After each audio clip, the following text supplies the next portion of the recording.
కాబట్టి ఏది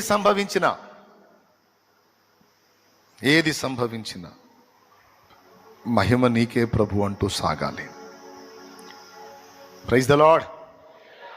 అలాంటి తీర్మానం కలిగిన వాళ్ళన్నా, నా దేవుడు సర్వశక్తి గల దేవుడని నాకు తెలుసు, నేను చచ్చినా నా వాళ్ళు చచ్చినా మొత్తాన్ని తిరిగి లేపి నాకు ఇవ్వగలడని నాకు తెలుసు.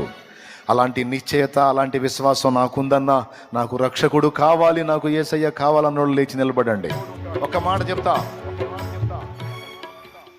ఎలాంటి పరిస్థితులు నీకు ఎదురైనా, నాకు ఎదురైనా, మనకు ఎదురైనా, కొన్ని ఆనందకరమైన పరిస్థితులే కాదు, కొన్ని విషాదకరమైన పరిస్థితులు, శ్రమతో కూడిన పరిస్థితులు, ఇబ్బందితో కూడిన పరిస్థితులు మనకెదురైనా, మొక్కవోని దీక్షతో, స్థిర విశ్వాసంతో ఏది జరిగినా నీకే మహిమ ప్రభు అనుకుంటూ సాగిపోయే స్థిర చిత్తం